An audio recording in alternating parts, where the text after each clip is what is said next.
اب آپ کو وہ سارے مولوی خاموش نظر آئیں گے، یہ صرف بنو امیہ کے دفاع کے لیے اٹھتے ہیں۔ جس طرح بنی اسرائیل کو بچھڑے کی محبت پلا دی گئی تھی نا، انہیں بنو امیہ کی محبت پلا دی گئی ہے۔ اور بنو امیہ سے مراد صرف وہی لوگ ہیں جو بنو امیہ میں برے لوگ ہیں، جو اچھے لوگ ہیں ظاہر ہے وہ مراد نہیں ہیں۔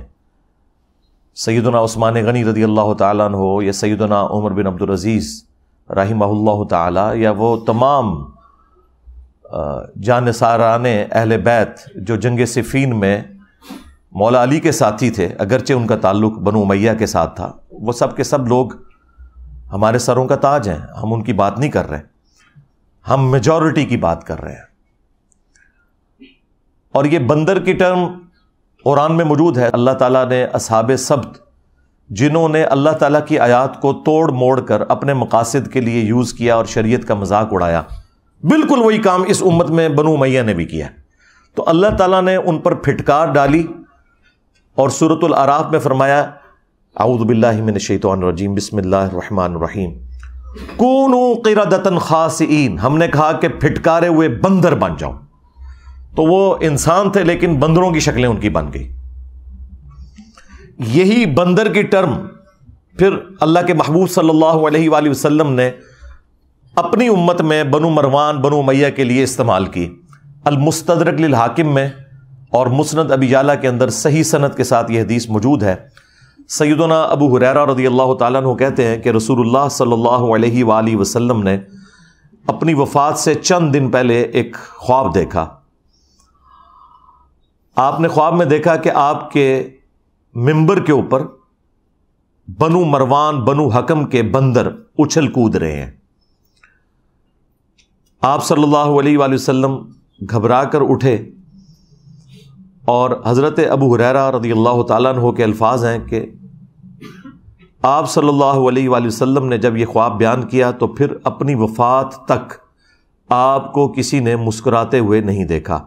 آپ کو یہ غم لاحق ہو گیا کہ آپ کی وفات کے بعد آپ کی امت کے اوپر یہ لوگ مسلط ہو جائیں گے، یعنی منبر پر بیٹھنے کا مطلب یہ ہے کہ یہ حکمران بن جائیں گے، اور وہ بن گئے۔ تو اس میں الفاظ ہیں میں نے بنو حکم کے بندروں کو، بنو امیہ کے بندروں کو اپنے منبر پر دیکھا ہے۔ حالانکہ بنو حکم میں عمر بن عبد العزیز بھی آتے ہیں، عمر بن عبد العزیز بن مروان بن حکم، یہ ان کا نام ہے پورا۔ اب جو لوگ کہتے ہیں نا کہ آپ پوری بنو امیہ کو کہتے ہیں تو اس میں اچھے لوگ بھی ہیں، تو رسول اللہ نے بھی صلی اللہ علیہ وآلہ وسلم پوری بنو امیہ کو، بنو حکم کو کہا، اس میں اچھے لوگ بھی تھے۔ یہ عربی میں ایک رول ہے کہ میجورٹی کو ایڈریس کیا جاتا ہے، جو بیچ میں اچھے لوگ ہیں وہ خود بخود اس میں سے نکل جاتے ہیں۔ تو یہ ان کے لیے بھی ایک علمی جواب ہے، اور ظاہر ہے یہ نبی کا خواب ہے، اور نبی کا خواب وحی الہی ہوتا ہے۔ سورہ الصافات میں آیا کہ حضرت ابراہیم علیہ السلام کو اللہ تعالیٰ نے خواب میں دکھایا تھا کہ وہ اپنے بیٹے کی قربانی کر رہے ہیں، اور وہ اس کے لیے آمادہ بھی ہو گئے، بیٹے کو لٹا بھی لیا اور چھری بھی اس کی گردن پر رکھ دی۔ وہ تو اللہ تعالیٰ کی طرف سے ایک معجزہ ہوا کہ اس کی جگہ اللہ تعالیٰ نے ایک فدیہ دے دیا اور ان کی جان بچ گئی، لیکن وہ سنت ابراہیمی آج تک زندہ ہے۔ تو اتنی بڑی ایکٹیویٹی ایک خواب کی بنیاد کے اوپر حضرت ابراہیم علیہ السلام نے پرفارم کی، اس وجہ سے کہ نبیوں کا خواب وحی الہی ہوتا ہے۔ باقی لوگوں کے خواب میں شیطان کو دخل ہو سکتی ہے، انبیاء کے خواب جو ہیں ان میں شیطانوں کا کوئی دخل نہیں ہوتا۔ بخاری اور مسلم دونوں میں حدیث موجود ہے، اللہ کے محبوب صلی اللہ علیہ وآلہ وسلم نے فرمایا کہ خواب نبوت کی خبروں کا 46واں حصہ ہے۔ اچھا، یہ لفظ خواب لکھا جاتا ہے خا، واو، الف اور با، لیکن پڑھتے ہوئے اس کی واو اڑ جاتی ہے۔ اس کو پڑھنے کا طریقہ ہے خواب، یہ خواب نہیں پڑھا جاتا، ویسے اردو میں چل بھی جاتا ہے لیکن یہ لفظ ہے خواب، تو واو اس میں پھر سائلنٹ ہو جاتی ہے۔ تو یہ جو نبوت کی خبریں ہیں ان میں ایک موڈ خواب بھی ہے جو اللہ تعالیٰ اپنے پیغمبروں کو دکھاتا ہے، اور یہ سلسلہ قیامت تک جاری ہے۔ بخاری مسلم دونوں میں حدیث ہے کہ اب میری وفات کے بعد نبوت کی خبروں میں صرف مبشرات باقی ہیں، باقی سب کچھ بیان ہو چکا ہے۔ نہ کوئی کشف ہوگا، نہ کوئی وحی خفی ہوگی، نہ کوئی وحی جلی ہوگی، کچھ بھی نہیں ہوگا سوائے مبشرات کے۔ پوچھا گیا مبشرات کیا ہیں؟ تو فرمایا کہ وہ خواب ہیں، لیکن وہ بھی بخاری مسلم دونوں میں آیا کہ خواب کی پھر 3 قسمیں ہیں، یا وہ اللہ کی طرف سے ہوں گے، یا شیطان کی طرف سے، یا پھر نفس کی طرف سے۔ اب یہ ایک پورا ٹاپک ہے خوابوں پہ، میں نے الگ سے ایک بڑی تفصیلی ویڈیو ریکارڈ کروائی ہے، رپلائی ٹو مولانا الیاس قادری آن خواب میں دیدار مصطفیٰ صلی اللہ علیہ وآلہ وسلم، کیونکہ یہ ایک بڑا کریٹیکل ٹاپک تھا، اس کو میں نے سینٹرڈ کرتے ہوئے ایک تفصیلی ویڈیو ریکارڈ کروائی ہے، وہ آپ دیکھ سکتے ہیں۔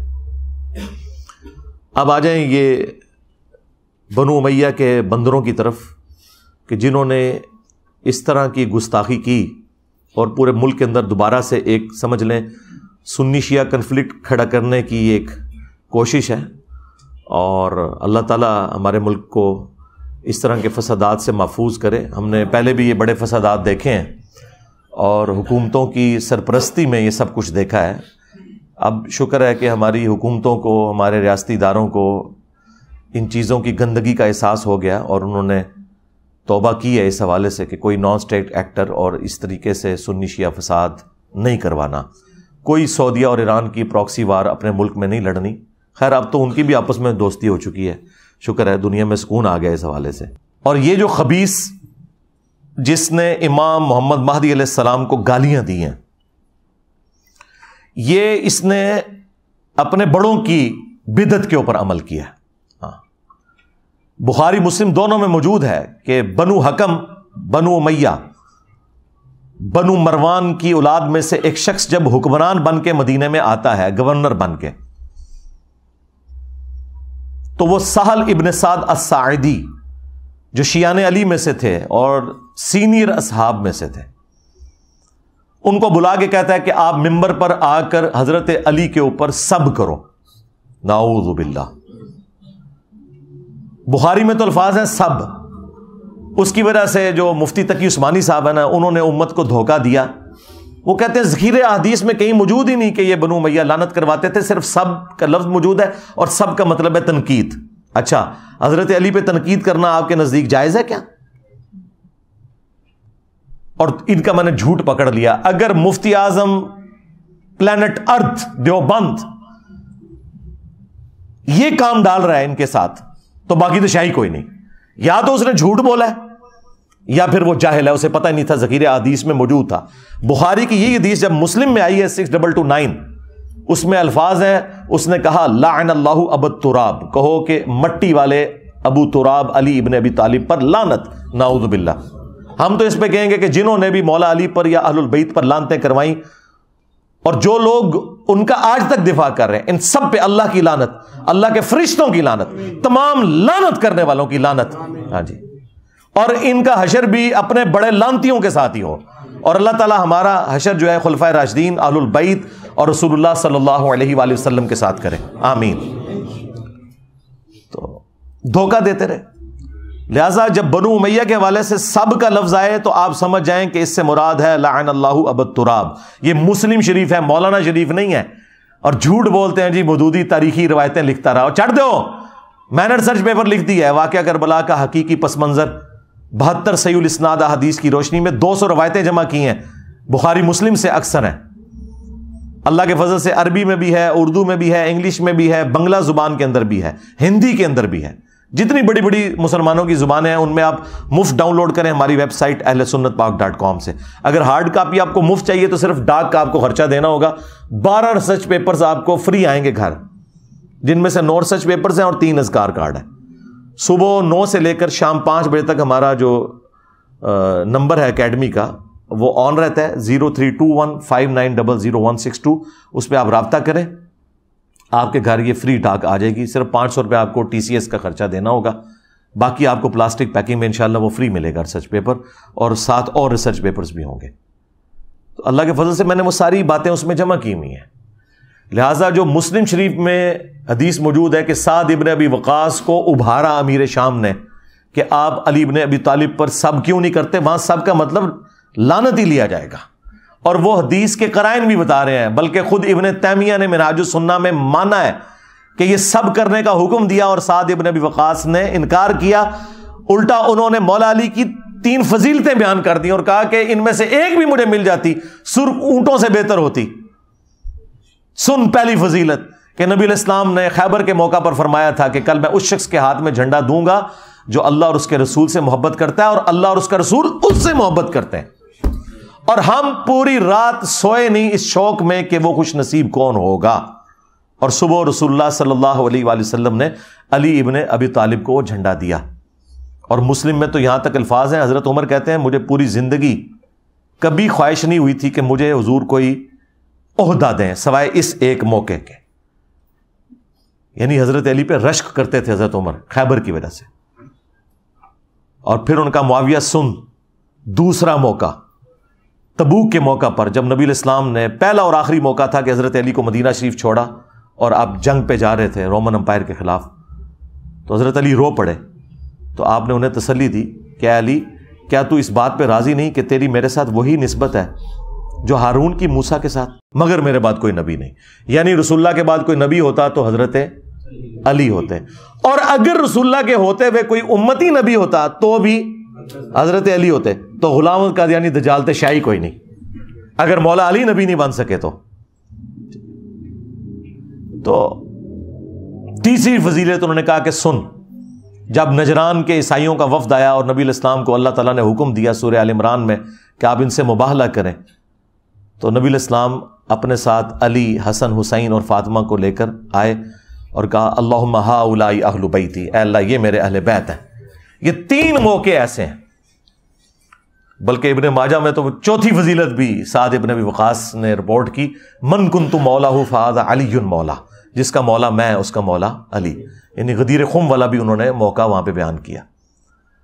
تو اچھا یہ سیم جو مسلم کی حدیث ہے نا 6220 سیم 100% اسی سند کے ساتھ, ایک راوی کا بھی فرق نہیں ہے.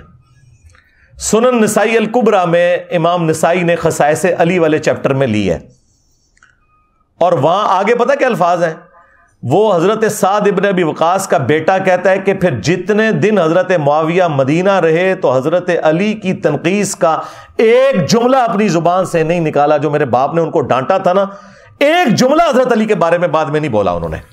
اس سے یہ پتہ چل گیا کہ وہ حضرت علی کے بارے میں برے جملے بول رہے تھے, کیونکہ امام نووی کہتا ہے کہ وہ تو بڑے معصومانہ انداز میں پوچھ رہے تھے کہ اے سعد مجھے حضرت علی کی کوئی فضیلت سنائے.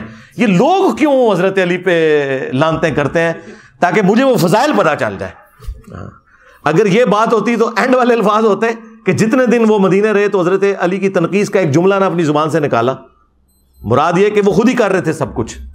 باقی یہ کافی ساری روایتیں وہ آپ کو انشاءاللہ میرے ریسرچ پیپر میں مل جائیں گی, اور یہ تاریخی روایتیں نہیں ہیں, یہ احادیث کی کتابوں میں ہیں, اور یہ محدثین میری ویڈیوز دیکھ کے گمراہ نہیں ہوئے تھے.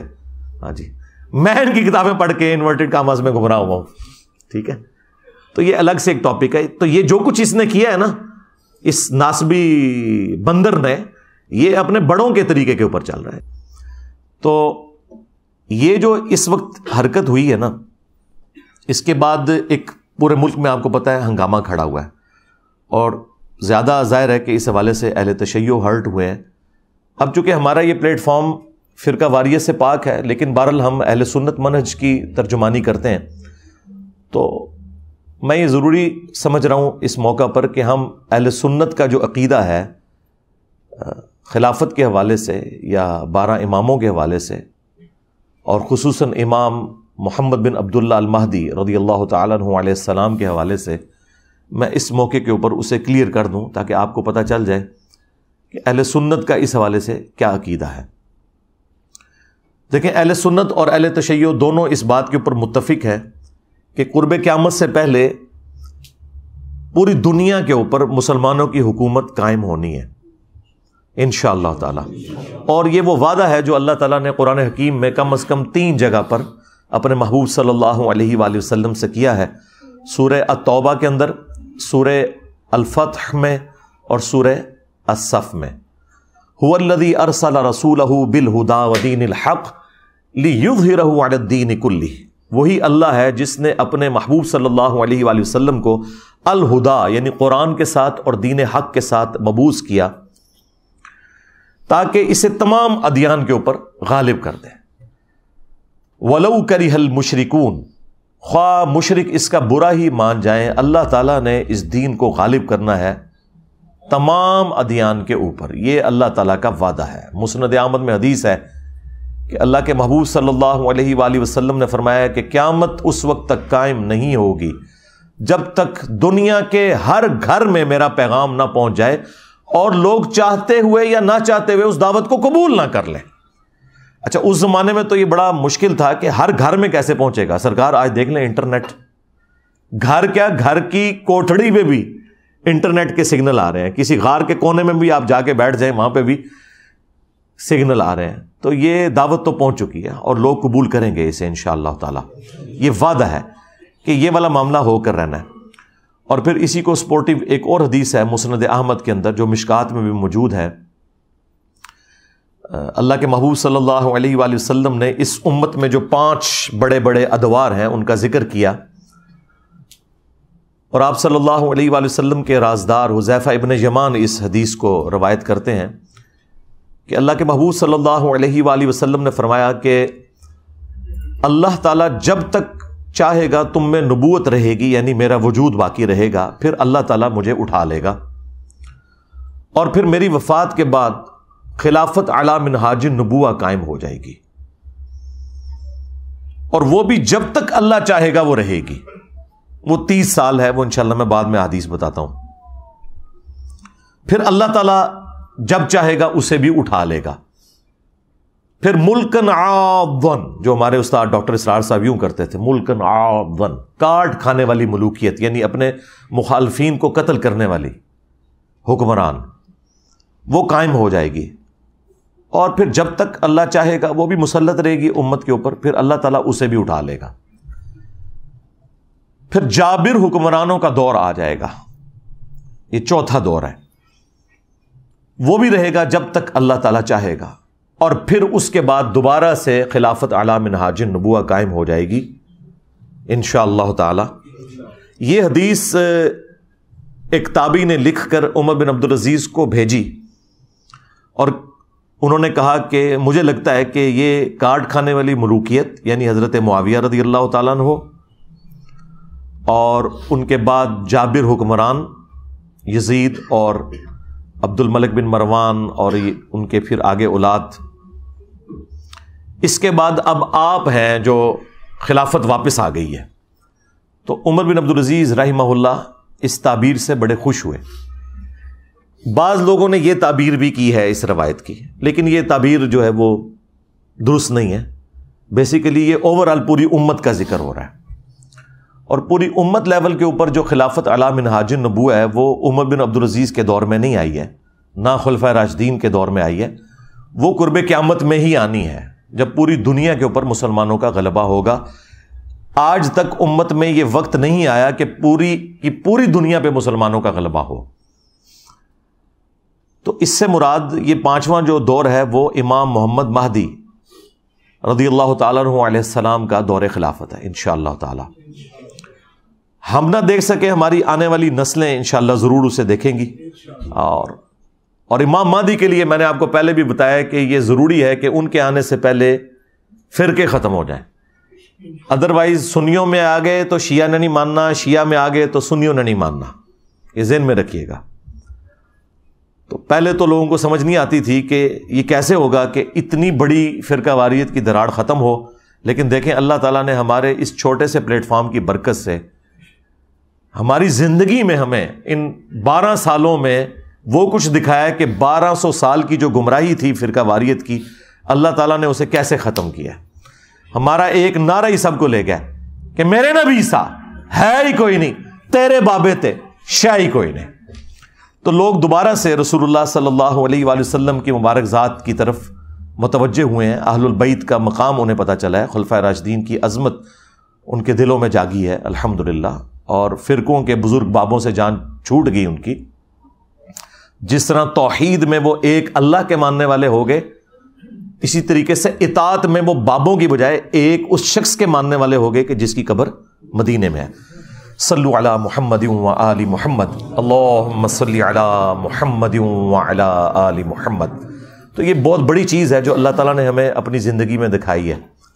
تو یہ 5 ادوار ہے، یعنی نبی علیہ السلام کا مبارک دور، پھر خلفائے راشدین کا دور، اس کے بعد کاٹ کھانے والی ملوکیت، اور پھر اس کے بعد جابر حکمران، اور پھر اینڈ پہ خلافت علی منہاج النبوہ. تو آج تو ہم ماضی میں جا کے یہ سارے ادوار دیکھ سکتے ہیں. نبی علیہ السلام کا مبارک دور، اس کے بعد 30 سال خلافت راشدہ، اس کے بعد بنو امیہ اور بنو عباس، یہ وہ کاٹ کھانے والی ملوکیت تھی جو اپنے مخالفین کو کاٹ دیتی تھی، فریڈم آف ایکسپریشن نہیں دیتی تھی. اس کے بعد جابر حکمران. جابر حکمرانوں کا دور وہ ہے جب مسلمانوں پر زبردستی حکمران مسلط ہو گئے، یعنی کلونین پاورز آ گئیں، کہیں پہ فرینچ آ گئے، کہیں پہ گریٹ برٹن کا قبضہ ہو گیا، اور پھر آلموسٹ آج سے 100 سال پہلے ان کی گرفت ڈھیلی پڑی، اور آج ماشاءاللہ آلموسٹ 60 کے قریب مسلم کنٹریز دنیا میں موجود ہیں. تو وہ جو جابر حکمرانوں کا دور ہے نا، وہ اللہ کے فضل سے ٹوٹنا شروع ہو گیا، اور امپائرز ختم ہو گئے، اب ملک بن گئے. تو اب وہ یہ ٹرانزیشن پیریڈ ہے جو جابر حکمرانوں کے بعد خلافت راشدہ کا جو دور آنا ہے، یہ اس کے درمیان کا پیریڈ ہے. ظاہر ہے یہ فوراً تو ایک پیریڈ دوسرے میں شفٹ نہیں ہوتا، گریجولی ہوتا ہے. تو اس وقت ہم چوتھے اور 5ویں دور کے درمیان بیٹھے ہوئے ہیں انشاءاللہ تعالی، اور اللہ تعالیٰ نے چاہا تو انشاءاللہ ہم نہیں تو ہماری آنے والی نسلیں اس غلبے کو دیکھیں گی، امام محمد مہدی رضی اللہ تعالیٰ عنہ علیہ السلام. اچھا، اب اہل سنت اور اہل تشیع میں جو امام مہدی کے حوالے سے اختلاف یہ ہے کہ وہ ان کو 12 اماموں میں 12واں امام سمجھتے ہیں، اور وہ 12 کے 12 امام ہم بھی مانتے ہیں، وہ سارے اہل سنت کے بھی امام ہیں، امام علی علیہ السلام سے لے کر امام محمد مہدی تک. لیکن ان کا موقف یہ ہے کہ وہ غیابت میں چلے گئے آج سے آلموسٹ 1200 سال پہلے، اور وہ قرب قیامت میں ظاہر ہوں گے. اہل سنت کا موقف یہ ہے کہ وہ اہل البیت میں سے ہوں گے، لیکن وہ قرب قیامت میں پیدا ہوں گے. اس کے بعد سب کے سب متفق ہیں کہ دنیا عدل و انصاف سے بھر دیں گے، پوری دنیا پہ اسلام کا غلبہ ہوگا انشاءاللہ تعالی. اب یہ جو 12 اماموں والا کانسیپٹ ہے، یہ 12 خلیفوں والا، اس حوالے سے ایک حدیث بھی ہے بخاری مسلم میں کہ اللہ کے محبوب صلی اللہ علیہ وآلہ وسلم نے فرمایا کہ میری امت قیامت تک حق کی خاطر قتال کرتی رہے گی، اور یہ غالب رہیں گے، اور ان پر 12 خلیفے ہوں گے. بعض لوگوں نے اس حدیث سے یہ سمجھا کہ وہ کنزیکٹو 12 خلیفے ہوں گے، یعنی نبی علیہ السلام کی وفات سے لے کے آنورڈ 12 خلیفے. لیکن وہ دور آپ دیکھیں خلفائے راشدین کے بعد تو ایسا دور ہے کہ جو اسلام کو شرمندہ کرنے والا ہے. تو بعض محدثین نے اس کی تعویل یہ کی کہ یہ چونکہ الفاظ ہیں مسلم شریف میں کہ یہ قیامت تک دین غالب رہے گا اور اس پر 12 خلیفے ہوں گے، تو اس سے مراد یہ ہے کہ 12 کی گنتی قیامت تک پوری ہوگی. اور یہ یعنی امت میں بڑی پرسنالٹی جس کے اوپر اہل سنت کے تینوں فرقے متفق ہیں، بریلوی، دیوبندی، اہل حدیث، اور ان کے علاوہ بھی حنفی، شافعی، مالکی، حنبلی جو فقہی اعتبار سے اختلافات ہیں. حافظ ابن کثیر بہت بڑی پرسنالٹی ہے، ابن تیمیہ کے شاگرد ہیں، وہابیوں کو بھی کوئی اعتراض نہیں ہوگا. تو حافظ ابن کثیر نے تفسیر ابن کثیر میں آیت الاستخلاف جو ہے سورہ نور کی آیت نمبر 55 کہ اللہ تعالیٰ کا یہ وعدہ ہے کہ جو لوگ ایمان لائیں گے اور نیک اعمال کریں گے اللہ تعالیٰ انہیں ضرور بالضرور دنیا میں خلافت دے گا، حکومت دے گا. یہ جو آیت ہے نا سورہ نور کی آیت نمبر 55، اس کے کانٹیکسٹ میں حافظ ابن کثیر نے یہ پوری بحث کی ہے، اور 12 خلیفوں والی حدیث بخاری مسلم کی نقل کر کے انہوں نے کہا کہ اس حدیث سے کوئی یہ مطلب نہ لے کہ یہ حضور کے فوراً بعد شروع ہو جائیں گے. انہوں نے کہا فوراً بعد جو ہیں وہ 4 ہی ہیں، ابو بکر، عمر، عثمان اور علی، اور حسن ابن علی کے 6 مہینے بھی حضرت علی کی خلافت کے دور میں ہی آتے ہیں. اور پھر وقتاً فوقتاً خلیفہ آئیں گے جس طرح عمر بن عبدالعزیز آئے، اور آخری خلیفہ ہوں گے امام محمد مہدی. پھر انہوں نے اہل تشیع کا اس میں رد کیا کہ شیعہ جو یہ 12 اماموں والا کنسیپٹ رکھتے ہیں ہم اس کنسیپٹ کو نہیں مانتے، لیکن ہم 12 خلیفوں کو مانتے ہیں. اور چونکہ بخاری مسلم میں آیا کہ یہ جو 12 خلیفے ہیں ان کو اللہ تعالیٰ حکومت دے گا، تو اہل تشیع جن اماموں کو خلیفہ ڈکلیئر کر رہے ہیں ان میں سے تو صرف 2 کو حکومت ملی ہے، مولا علی علیہ السلام کو اور مولا حسن علیہ السلام کو، باقی تو بیچارے سارے کے سارے ظلمن شہید کیے گئے ہیں۔ اس میں انہوں نے اپنا جو سنی موقف ہے وہ بھی بیان کیا اور شیعہ کے اوپر رد کیا، لیکن 12 کے فگر کے اوپر اور 12ویں امام کے اوپر وہ بھی متفق ہیں، چاہے آپ اسے 12 نمبر خلیفہ کہہ لیں یا 12 نمبر امام کہہ لیں۔ اور شیعہ نے تو اپنا نام ہی آپ کو پتا ہے، اثنا عشری، 12 اماموں کے ماننے والے۔ اثنا عشری یعنی یہ عربی میں 12 اماموں کے ماننے والے لوگ، تو وہ 12ویں امام کے اوپر تو سب کے سب متفق ہیں۔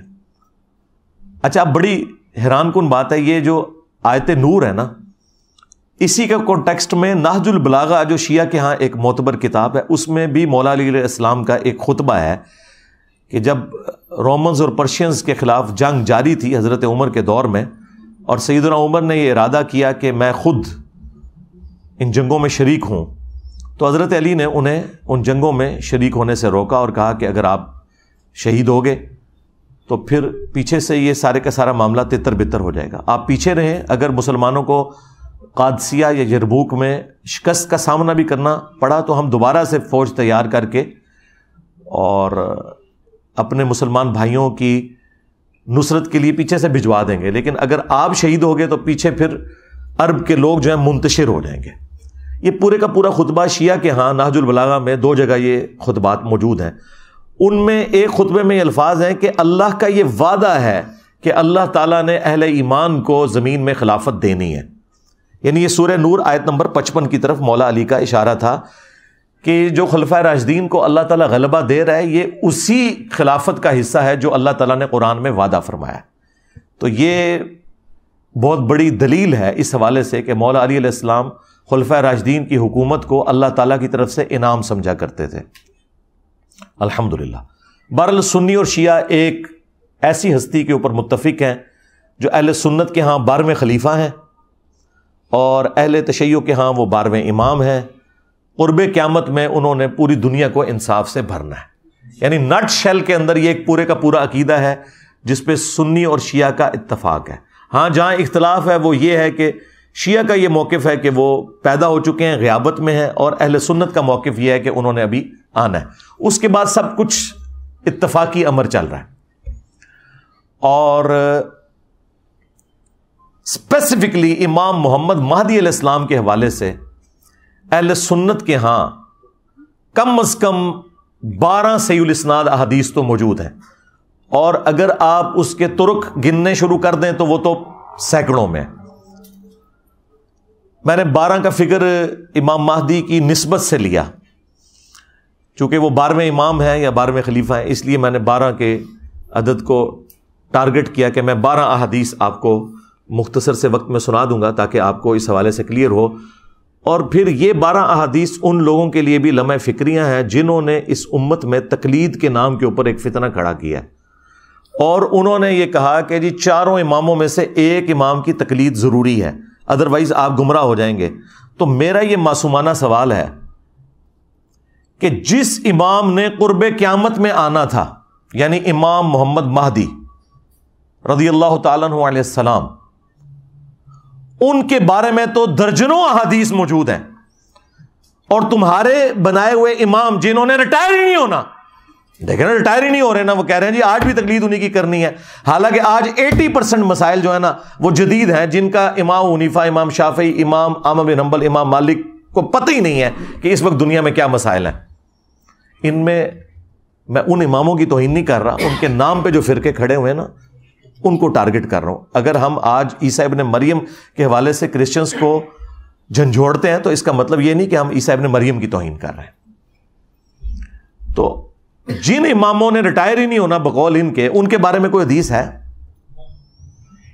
اور جس نے قرب قیامت میں آنا تھا ان کے بارے میں تو احادیث موجود ہیں۔ اس کا مطلب ہے کہ یہ انہوں نے خود جعلی عقیدہ تقلید کا گھڑا ہے۔ ہاں آپ امام اگر ایکسپرٹس کے طور پر کہیں تو سرکار وہ تو جتنے بھی امت میں بڑے بڑے علماء جنہوں نے اس امت کو کنٹریبیوٹ کیا ہے وہ سارے ہمارے امام ہیں، چاہے وہ امام بخاری ہوں، امام مسلم ہوں، باقی محدثین ہوں، فقہا ہوں، امام حنیفہ، امام شافعی، احمد بن حنبل، امام مالک رحمہم اللہ اجمعین، یہ سب کے سب ہمارے امام ہیں۔ اور میں تو جب غصے میں آتا ہوں نا تو میں ان کو کہتا ہوں کہ جی جب مجھ سے کوئی پوچھتا ہے نا آپ کس امام کو مانتے ہیں، میں کہتا ہوں میں امام حسین نو مننا، چل ٹور اگے، تیرا امام حنیفہ یا شافعی یا مالک یا احمد بن حنبل امام حسین سے بڑا ہے؟ کیا امت کو تم لوگوں نے توڑا ہوا ہے؟ امام وہ ہے جس کی قبر مدینے میں ہے صلی اللہ علیہ وآلہ وسلم. النبی اولا بالمؤمنین من انفسہم وازواجہ امہاتہم، نبی مومنین کی جانوں پر ان سے بڑھ کر حق رکھتے ہیں، اور نبی کی بیویاں امت کی مائیں ہیں، اور نبی امت کے روحانی باپ ہیں. اور ایسا امام ہے ہمارا کہ ما ضل صاحبکم وما غوا، تمہارے نبی نہ کبھی بہکے ہیں نہ کبھی بے راہ چلے ہیں. تمہارے امام اور ان کے ماننے والے تو آپس میں لڑتے رہے، اتنا لڑے کہ کعبے میں انہوں نے 4 مسلح ڈال دیے 400 سال تک. سلطنت عثمانیہ کے دور میں 1517 سے لے کر 1917 تک، یہ تو سعودی حکومت نے آگے اٹھائے ہیں. اگر یہ چاروں امام حق پر تھے تو ایک نماز آپ حنفی کے پیچھے پڑھ لیتے، ایک شافعی کے پیچھے پڑھ لیتے، ایک حنبلی کے پیچھے پڑھ لیتے، ایک مالکی کے پیچھے. نہیں، انہوں نے 4 امام 4 مسلح. اور آپ اندازہ کریں اس سے بڑی اسلام کے ساتھ کیا دشمنی ہوگی کہ کعبہ جو مسلمانوں کی یونٹی کی علامت ہے کہ پوری دنیا میں جب مسلمان کھڑے ہوتے ہیں نماز پڑھنے کے لیے تو ایک طرف رخ کرتے ہیں، اس ایک طرف رخ والی جو جگہ ہے وہاں پہ بھی 4 مسلح ڈال کے 4 امام کھڑے کر دیے. اس سے بڑی کوئی بدعت ہو سکتی ہے اس امت میں؟ تو اللہ کے فضل سے یہ بدعت ختم ہو گئی.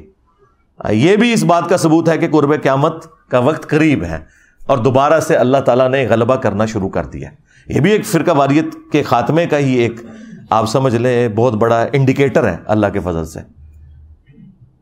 تو اللہ کا شکر ہے کہ ہم بڑے مبارک دور میں پیدا ہوئے ہیں کہ جب معاملات بہتری کی طرف جا رہے ہیں، اور سب سے بڑھ کر ہمیں قرآن و سنت کی تعلیمات ریٹن فارم میں ہر بندے کے موبائل کے اندر موجود ہیں، وہ کاؤنٹر ویریفائی کر سکتا ہے. میں جتنی احادیث بیان کر رہا ہوں ہماری تمام ویڈیوز میں ایک ایک حدیث کا انٹرنیشنل نمبر لگتا ہے جو سٹینڈرائز ہے عربی کتابوں کا، پلس ہم ان کتابوں کی عربی اور اردو ترجمہ دونوں ڈسپلے کرواتے ہیں، کسی کو شک ہی نہ رہے، کاؤنٹر ویریفائی آپ کر سکتے ہیں. تو یہ 12ویں امام سے متعلق 12 احادیث بیان کرنے سے پہلے میں مختصراً اس کاٹ کھانے والی ملوکیت کے حوالے سے بھی ڈسکشن کر دوں، جو نبی علیہ السلام نے فرمایا کہ خلافت راشدہ کے بعد کاٹ کھانے والی ملوکیت آ جائے گی. ایٹ لیسٹ اہل سنت کو اپنا عقیدہ پتہ چلے اور اہل تشیع کو بھی پتہ چلے کہ ہم نہ تو بنو امیہ کو آن کرتے ہیں اور نہ ہم امیر شام کو آن کرتے ہیں، اس حوالے سے کہ جو اسلام کے خلاف کام ان کے دور میں ہوئے ہم انہیں فخریہ ڈیفینڈ کرنے کے لیے تیار ہو جائیں. نعوذ باللہ، ایسا بالکل نہیں ہے. ابو داؤد اور ترمذی کے اندر حدیث موجود ہے کہ رسول اللہ صلی اللہ علیہ وآلہ وسلم نے ارشاد فرمایا کہ میرے بعد خلافت علی منہاج النبوہ 30 سال تک رہے گی. اب یہ 30 سال کی ڈویژن آگے کیسے ہے؟ وہ راوی حدیث صحابی سے پوچھتے ہیں کہ یہ جو 30 سال ہیں ان کی ذرا مجھے تفصیلات بھی بتا دیں. اب ظاہر ہے وہ 30 سال کا دور اس صحابی نے دیکھ لیا ہے، تو وہ کہتے ہیں کہ بیٹا گن. ابو بکر کے 2 سال، عمر کے 10 سال، عثمان کے 12 سال اور علی کے 6 سال. اب یہ جو علی کے 6 سال ہیں اس میں 5.5 سال مولا علی علیہ السلام کے اور 6 مہینے سیدنا حسن بن علی کے. تو وہ راوی حدیث سے وہ تابعی سعید کہتا ہے کہ حضرت یہ لوگ جو بنو امیہ ہیں یہ تو مولا علی علیہ السلام کو خلیفہ ہی نہیں مانتے. اب اس حدیث سے یہ بھی پتہ چل گیا کہ بنو امیہ ان کو خلیفہ مانتے ہی نہیں تھے، قصاص عثمان والا معاملہ نہیں تھا.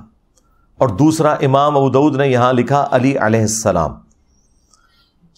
تو جو راوی حدیث ہیں حضرت سفینہ رسول اللہ صلی اللہ علیہ وآلہ وسلم کے آزاد کردہ غلام، جو اس حدیث کے راوی ہیں وہ صحابی بھی ہیں اور حدیث کے فہم کو بھی جانتے ہیں. انہوں نے فرمایا کہ یہ بنو امیہ کی پیٹھ سے جھوٹ نکلا ہے. حق تو یہ ہے کہ بنو امیہ کی، بنو مروان کی، ان بنو زرقا نیلی آنکھوں والے لوگوں کی حکومت بدترین بادشاہت ہے اس پلانٹ ارتھ کی، شریر ترین بادشاہت ہے۔ اچھا، یہی حضرت سفینہ والی حدیث جو ہے نا وہ مسند ابی داؤد طیالسی میں بھی موجود ہے اور مصنف ابن ابی شیبہ میں۔ وہاں آگے الفاظ ہیں کہ وہ راوی حدیث سعید تابعی پوچھتا ہے حضرت سفینہ رضی اللہ تعالیٰ عنہ سے کہ حضرت اگر خلافت 30 سال ہے تو پھر حضرت معاویہ کیا ہیں؟ تو انہوں نے کہا کہ حضرت معاویہ مسلمانوں کے پہلے بادشاہ ہیں، اور مصنف ابن ابی شیبہ کے الفاظ ہیں کہ یہ سخت گیر بادشاہ ہیں اور ان کا پہلا بادشاہ معاویہ ابن ابی سفیان ہے رضی اللہ تعالیٰ عنہ۔ ظاہر ہم تو احترام سے ہی نام لیں گے۔ تو حضرت سفینہ نے کہا کہ بنو امیہ کی جو حکومت ہے یہ بادشاہت ہے، یہ خلیفہ نہیں ہے۔ یہ جو ہم خلیفہ بھی بولتے ہیں نا ان کو، تو ان معنوں میں بولتے ہیں جو حکمران کے معنوں میں آتا ہے، ادروائز ہم حسن ابن علی کے بعد جتنی حکومتیں ہیں ان کو خلیفہ بھی نہیں مانتے سوائے عمر بن عبدالعزیز کے۔ یہ سب کے سب لوگ بادشاہ ہیں، یہ ملوک ہیں، یہ ملوکیت ہے۔ تو اب اس میں واضح موجود ہے کہ بنو مروان، بنو حکم، بنو امیہ، ان کی حکومت شرعی ترین بادشاہت ہے، اور یہ ایک ایسے اس امت کے اوپر مسلط ہوئے ہیں کہ آج تک ان کے اثرات باقی ہیں۔ اللہ کا شکر ہے کہ ہمارے پلیٹ فارم کی برکت سے اب لوگوں کے سامنے ان کی اصلیت آ گئی ہے، ورنہ تو آپ لوگوں کو پتہ ہی نہیں چلنا تھا، آپ لوگوں نے جاہلیت کی موت مر جانا تھا اس حوالے سے۔ اب آخر میں وہ میں 12 صحیح الاسناد احادیث بیان کر دوں 12ویں امام یا 12ویں خلیفہ کی نسبت سے۔ پہلی حدیث بخاری اور مسلم دونوں میں موجود ہے۔ اچھا، یہ جو حدیثیں ہیں یہ اکا دکا صحابہ نے روایت نہیں کی ہوئی ہیں، ایٹ لیسٹ 8 صحابہ ہیں جنہوں نے یہ حدیثیں روایت کی ہیں، جو میرے علم کی حد تک ہے، اس سے بھی زیادہ ہو سکتے ہیں۔ سیدنا علی رضی اللہ تعالیٰ عنہ، سیدنا ابن عباس رضی اللہ تعالیٰ عنہ، سیدنا ابو سعید خدری رضی اللہ تعالیٰ عنہ، سیدنا ابو ہریرہ رضی اللہ تعالیٰ عنہ، سیدہ عائشہ سلام اللہ علیہا، سیدہ ام سلمہ سلام اللہ علیہا، سیدنا ابو سعید خدری رضی اللہ تعالیٰ عنہ۔ تو یہ بڑے بڑے اصحاب ہیں جنہوں نے یہ احادیث روایت کی ہیں الحمدللہ۔ ابن مسعود بھی شامل ہیں اس میں، صوبان بھی ہیں رضی اللہ عنہم اجمعین وعلیہم السلام اجمعین۔ پہلی حدیث بخاری اور مسلم دونوں میں موجود ہے۔ رسول اللہ صلی اللہ علیہ وآلہ وسلم نے فرمایا، تمہاری اس وقت کیا شان ہوگی جب عیسیٰ ابن مریم تم میں اتریں گے، یعنی قرب قیامت میں، وَإِمَامُكُم مِّنكُم، اور تمہارا امام تم میں سے ہوگا، یعنی امام جو ہے یہ امت ہوگی، اور عیسیٰ ابن مریم جو کہ اولو العزم پیغمبر ہیں، 5 پیغمبروں میں سے، محمد رسول اللہ صلی اللہ علیہ وآلہ وسلم، ابراہیم خلیل اللہ، موسیٰ کلیم اللہ، نوح نجی اللہ، اور عیسیٰ روح اللہ، ان 5 اولو العزم پیغمبر جو سورۃ الاحزاب اور سورہ الشورى میں آئے، ان میں سے ایک اولو العزم پیغمبر مقتدی ہوگا اور امام، وَإِمَامُكُم مِّنكُم، تمہارا امام تم میں سے ہوگا۔ یہ حدیث بخاری میں بھی ہے اور مسلم میں بھی۔ دوسری حدیث مسلم شریف میں ہے، نبی صلی اللہ علیہ وآلہ وسلم نے فرمایا کہ میری امت کا ایک گروہ قیامت تک حق کے لیے لڑتا رہے گا، حتیٰ کہ عیسیٰ ابن مریم نازل ہوں گے، اور مسلمانوں کا امیر ان سے کہے گا کہ آپ ہمیں نماز پڑھائیں، تو وہ کہیں گے کہ یہ اللہ تعالیٰ نے فضیلت اس امت کو دی ہے کہ تم میں سے بعض کے امام ہوتے ہیں، تو امامت تم کرو گے، اور یہ امام محمد مہدی علیہ السلام ہوں گے۔ تیسری حدیث بھی بخاری اور مسلم دونوں کے اندر ہے، نبی صلی اللہ علیہ وآلہ وسلم نے فرمایا، میری امت کے آخر میں ایک ایسا خلیفہ آئے گا جو مال بھر بھر کر دے گا لوگوں کو۔ وہ راوی حدیث جو ہیں وہ پوچھتے ہیں اس صحابی سے کہ کیا اس خلیفہ سے مراد عمر بن عبدالعزیز ہیں؟ تو وہ کہتے ہیں نہیں، اس سے مراد عمر بن عبدالعزیز نہیں ہے، یہ وہ خلیفہ ہے جو امت کے اینڈ پہ آئے گا قرب قیامت میں، یعنی امام محمد مہدی علیہ السلام۔ ایک اور تفصیلی حدیث ہے المستدرک للحاکم کے اندر موجود ہے، نبی صلی اللہ علیہ وآلہ وسلم نے فرمایا کہ مہدی میری امت کے بالکل آخر میں آئے گا، اور اللہ تعالیٰ اس کی برکت سے زمین پر بارشیں نازل فرمائے گا، زمین نباتات اگائے گی، پوری دنیا پہ عدل و انصاف ہوگا، وہ لوگوں میں مال تقسیم کرے گا. یہ وہی الفاظ جو بخاری مسلم میں بھی ہیں. مویشیوں کی ریل پیل ہوگی اور اسلام کا غلبہ ہو جائے گا. پھر وہ 8 سال تک دنیا میں رہیں گے اور پھر دنیا سے تشریف لے جائیں گے. یعنی 8 سال ان کا دور خلافت ہوگا. 5ویں حدیث سنن نبی داؤد میں ہے کہ نبی صلی اللہ علیہ وآلہ وسلم نے فرمایا کہ اگر دنیا ختم ہونے میں ایک دن بھی باقی رہ جائے, اللہ تعالیٰ میرے اہل البیت میں سے فاطمہ کی اولاد میں سے ایک شخص ضرور پیدا کرے گا جو پوری دنیا کو عدل و انصاف سے بھر دے گا. اب یہ ایک دن سے مراد یہ ہمارا ایک دن نہیں ہے جو قرآن میں ہے نا کہ اللہ کے ہاں جو ایک دن ہے وہ تمہارے 1000 سال کے برابر ہے. یعنی 1000 سال بھی آگے بچتے ہوئے نا آخری 1000 سال بھی رہ گئے تو اللہ تعالیٰ نے مہدی کو ضرور بھیجنا ہے. 6ٹھی حدیث بھی سنن نبی داؤد میں ہے. نبی صلی اللہ علیہ وآلہ وسلم نے فرمایا کہ مہدی میرے اہل البیت میں سے ہوگا اور وہ میری بیٹی فاطمہ کی اولاد میں سے ہوگا. اب مجھے بتائیں, جو مہدی فاطمہ کی اولاد میں سے ہے وہ آ کے یہ کہے گا کہ جی بنو امیہ کی آپ تعریف کریں اور بنو ہاشم کو نیچا کریں؟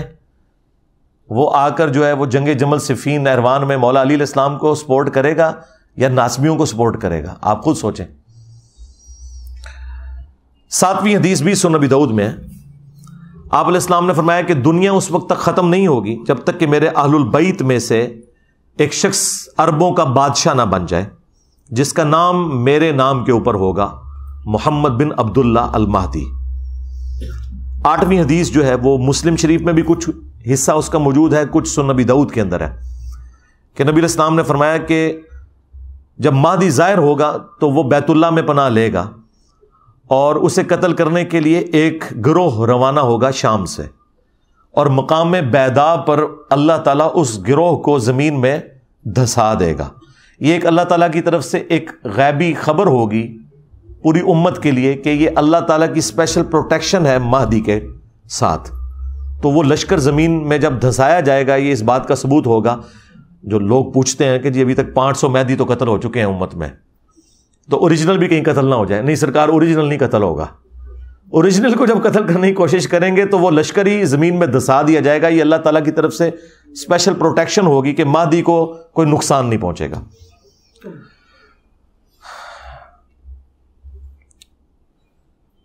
9ویں حدیث سنن ابن ماجہ میں ہے کہ نبی علیہ السلام نے فرمایا کہ مہدی میرے اہل بیت میں سے ہوگا اور اللہ تعالیٰ ایک رات میں اس کا معاملہ درست کر دے گا. یعنی حالات و واقعات ایسے فیوریبل کر دے گا کہ مسلمانوں کی لیڈرشپ کے لیے اسے تیار کر دے گا. اچھا, ابن ماجہ میں ایک اور روایت بھی ہے, جعلی روایت ہے, جو قادیانی پیش کرتے ہیں کہ مہدی اور عیسیٰ ابن مریم ایک ہی شخصیت کے 2 نام ہیں, اور اس کی بنیاد پہ انہوں نے غلام القادیانی دجال کو ڈکلیئر کیا. حالانکہ وہ روایت جو ہے وہ منقطع ہے, راوی یعنی ملاقاتی آپس میں ثابت نہیں ہے. حسن بصری مدلس ہے, ان سے روایت کر رہے ہیں, کم از کم 4 سکم اس روایت میں موجود ہیں. جعلی روایت ہے, جسے جعلی روایت محدثین نے ڈکلیئر کیا, وہ اس کی بنیاد کے اوپر وہ آگے لے کے چل رہے ہوتے ہیں اس معاملے کو. یہ 9 حدیثیں جو ہیں یہ مرفوع حدیثیں ہیں جو میں نے بیان کی, یعنی نبی صلی اللہ علیہ وآلہ وسلم نے خود ارشاد فرمایا اور صحابہ نے نبی علیہ السلام سے سنا. آخری 3 حدیثیں جو ہیں وہ صحابہ کے اقوال ہیں, اور صحابی کا قول اگر مستقبل کی خبر سے متعلق ہو تو یہ محدثین کا اتفاق ہے کہ وہ اللہ کے نبی کے بتانے پر ہی محمول ہوتا ہے, کیونکہ غیبی خبر نبی کے ذریعے صحابہ کو دی جاتی ہے. جس طرح فضائل صحابہ احمد بن حنبل کی کتاب میں روایت صحیح سند کے ساتھ موجود ہے, اور یہ روایت جو ہے وہ نہج البلاغہ میں بھی موجود ہے مولا علی علیہ السلام کے خطبات میں, کہ میری وجہ سے 2 فرقے جہنم میں جائیں گے اور 2 گمراہ ہوں گے, ایک میری محبت میں غلو کر کے, ایک میری دشمنی میں, یعنی رافضی اور ناصبی. یہ روایت سنی اور شیعہ دونوں کے ہاں پائی جاتی ہے. سنیوں کے ہاں فضائل صحابہ احمد بن حنبل کی کتاب میں مولا علی کا قول ہے, اور شیعہ کے ہاں نہج البلاغہ میں مولا علی کا قول موجود ہے. یہ علیحدہ بات ہے کہ سنی جو ہیں وہ شیعہ کو رافضی کہتے ہیں اور شیعہ جو ہے سنیوں کو ناصبی کہتے ہیں. تو روایت دونوں مان رہے ہیں. اب یہ جو مولا علی کا قول ہے یہ محمول ہے نبی علیہ السلام کے بتانے کے اوپر. تو اس طرح کی جو مستقبل کی خبریں ہیں وہ امپلائڈ ہوتا ہے کہ وہ نبی کے بتانے پر محمول ہے. انہیں کہا جاتا ہے موقوفاً روایتیں ہیں. وہ موقوفاً مولا علی علیہ السلام سے روایت ہے 10ویں المستدرک للحاکم میں کہ قرب قیامت میں ہاشمیوں میں سے ایک خلیفہ ظاہر ہوگا. اللہ تعالیٰ یعنی امام مہدی کو بھیجے گا اور اس کے دور میں اللہ تعالیٰ کی نعمتیں جو ہیں وہ ان کی فراوانی ہوگی اور لوگوں میں پیار اور محبت بڑھ جائے گا، یعنی وہی فرقہ واریت ختم ہو جائے گی، دشمنیاں ختم ہو جائیں گی، اور پھر اس کے بعد دجال کا ظہور ہوگا۔ پھر جب دجال کا ظہور ہوگا تو پھر حضرت عیسیٰ ابن مریم کو اللہ تعالیٰ بھیجے گا دجال کو قتل کرنے کے لیے۔ وہ مسلم شریف میں بڑی تفصیلی حدیث موجود ہے، دجال کے اوپر الگ سے میری ویڈیوز آپ دیکھ لیں، کیونکہ دجال کا فتنہ بہت بڑا فتنہ ہوگا۔ اس فتنے کی سرکوبی کے لیے عیسیٰ ابن مریم جیسی بڑی پرسنالٹی کی ضرورت پڑے گی۔ 11 نمبر حدیث ابن عباس سے موقوفاً ہے، مصنف ابن ابی شیبہ کے اندر۔ وہ کہتے ہیں کہ ہم اہل بیت میں سے ایک نوجوان ظاہر ہوگا قرب قیامت میں، امام مہدی، اور اس پر بہت زیادہ فتنے وارد ہوں گے، لیکن اللہ تعالیٰ اسے تمام فتنوں سے محفوظ رکھے گا، یعنی اللہ تعالیٰ کی ایک غیبی تائید ہوگی۔ اور پھر ابن عباس کہتے ہیں کہ وہ اہل بیت کا نوجوان اس امت کے معاملے کو سیدھا کر دے گا، جو ٹیڑھے راستے پر ہوگا ان کو بالکل سیدھا کر دے گا۔ اور 12ویں اور آخری موقوفاً روایت ثوبان سے ہے، جو نبی الاسلام کے آزاد کردہ غلام ہے۔ یہ بڑی مشہور روایت آپ نے سنی ہوگی، مسند احمد میں اور المستدرک للحاکم میں، کہ جب خراسان سے کالے جھنڈے آتے ہوئے دیکھو تو ان کا استقبال کرنا، ان میں اللہ کا خلیفہ مہدی ہوگا۔ اب یہ خراسان جو ہے یہ ایران اور افغانستان اور پاکستان کے جو جنوبی علاقے ہیں، یہ سارے کا سارا ایریا نبی الاسلام کے زمانے میں خراسان کہلاتا تھا۔ تو یہ وہ روایت ہے جس کی بنیاد کے اوپر آپ کو پتہ ہے کہ مسلمانوں کو کاٹنے کے لیے مسلمانوں میں جہادی تنظیمیں پیدا ہوئیں کہ جی ہم وہ لشکر ہے جو خراسان سے نکلے گا، اور وہ خراسان سے نکل کے مسلمانوں کو تو نہیں قتل کرے گا نا۔ تو یہ ایک احادیث سے الفاظ اٹھاتے ہیں، اور اس میں تو الفاظ ہیں کالا جھنڈا، آپ تو کالے جھنڈے سے چڑھتے ہیں، آپ تو کہتے ہیں کالا لباس جہنمیوں والا ہے، آپ کالی پگڑی سے چڑھتے ہیں، آپ کالے کپڑوں سے چڑھتے ہیں، تو آپ کا کیا کالے لباس کے ساتھ لینا دینا؟ تو یہ تو سنت ہے جس سے آپ چڑھتے ہیں۔ یہ 12 احادیث امام محمد مہدی علیہ السلام سے متعلق، اور جو ضروری گفتگو تھی میں نے اس حوالے سے کر دی، کیونکہ ایک اچھا موقع تھا کہ ہماری آواز ان لوگوں تک پہنچتی جنہیں ابھی تک سنی شیعہ کنفلکٹ کی اس سنگینی کا اندازہ نہیں ہے کہ اس طرح کی ایکٹیویٹیز سے پھر اینڈ رزلٹ کیا نکلتا ہے۔ اور میں سمجھتا ہوں گستاخی اصل میں ہے ہی یہ جو اب ہوئی ہے، اس حوالے سے کہ آپ ایک شخصیت کو ٹارگٹ کر کے اتنی ننگی اور گندی گالیاں دیتے ہیں کہ جو انسان کے کانوں سے دھواں نکال دیں۔ اب ظاہر ہے کہ وہ میں کلپ تو اس میں اپنی ویڈیو میں تو نہیں چلاؤں گا، سارے لوگ سن چکے ہیں، اور میں نہیں سمجھتا کہ ہماری ویڈیو کو ہم اس طریقے سے گندا کریں اس کے بکواسیات کے ساتھ۔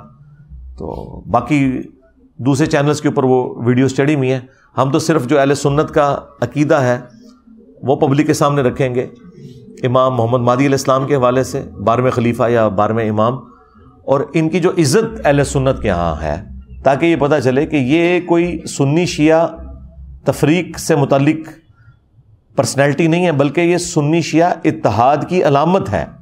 امام محمد بن عبداللہ المہدی رضی اللہ تعالیٰ عنہ وعلیہ السلام، اللہ تعالیٰ اگر ہماری زندگی میں وہ آئیں تو ہمیں ان کا ساتھ دینے کی توفیق عطا فرمائے، اور اگر ہماری آنے والی نسلوں میں وہ لوگ ہیں جنہوں نے امام محمد مہدی کا زمانہ پانا ہے تو انہیں توفیق دے کہ وہ ان کا ساتھ دیں غلبہ اسلام کے لیے۔ صلو علی محمد و آل محمد، اللہم صلی علی محمد و علی آل محمد و اصحاب محمد و ازواج محمد و امت محمد اجمعین الی یوم الدین، آمین۔